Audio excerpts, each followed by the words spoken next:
Кыргызстанда калктын басымдуу бөлүгүн аялдар түзөт. Ал эми жеңил өнөр жай тармагында иштегендердин 80% эркектер менен тең тайлашып, үй бүлөсүн багууда негизги ролду аткарып келатат. Союз тарагандан бери завод-фабрикалардын жабылышы менен жумушсуз калган аялдарды тигүүчүлүк менен алектенип, үй бүлөсүнө материалдык жактан кол кабыш кылууда демилгечи болгон Замандаш партиясы.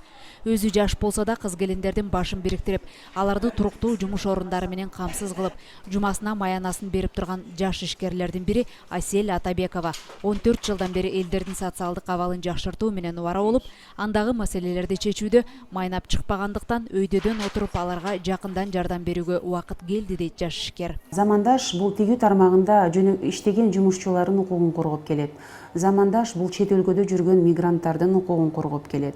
Замандаш бул деген миңдеген жумуш ордуларын түзүп келет. Замандаш бул деген миңдеген кишилерди татыктуу эмгек акы менен камсыз кылат. Лихпром ассоциациясы мындан 10 жыл мурда болгону 20дан ашык ишкана биригип түзүлсө, азыр алардын саны 700дөн ашты. Ал жакта миңдеген жарандар жумуш менен камсыз болуп, Кыргызстанда тигилди деген белгилүү энди дүйнөнүн көп өлкөлөрүнө таанытканга жетишти.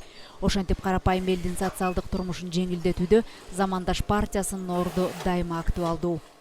Бүгүнкү күндө Лихпром ассоциациясына 700дөн ашык тигүүчү ишканалар кирет.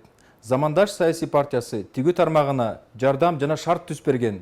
Ошол септен бул шайлоодо биз Замандаш саясий партиясын колдойбуз. Бул тармактын кирешесинен жан багып келген жарандар өлкөдө ар бир үйдө кездешет. Элдин көйгөйүн өздөрү аралашып жүрүп, анын ысык суугун жон териси менен сезген жаштардын тобу Замандаш партиясына бирикти. Анткени алар өлкөдөгү, ал тургай сырт жактагы ар бир жарандын түйшүгүн жакшы билет. Замандаш партиясы жоктон бар кылган тигүүчүлөрдүн жана мигранттардын партиясы. Замандаш партиясы өзүн өзү бутуна тургузду. Замандаш партиясы Кыргызстанды бутуна тургузат.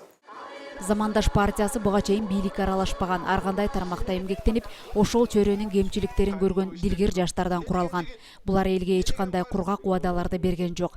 Анткени Замандаш партиясы өлкө эгемендик алгандан баштап сырттагы мигранттардын көйгөйүн чечип, документ иштерине жардам берип, укугун коргоодо кол кабыш кылып келген болсо, өлкөдө калган кыз келиндерди туруктуу жумуш менен камсыз кылып, материалдык тартыштыктан арылууга шарт түзүп келатат. Андыктан Замандаш партиясынын парламентке келиши ак тилден кызмат кылып, эл көйгөйүн чечкен жаш, паракорчулукка малынбаган таза чиновниктердин далили.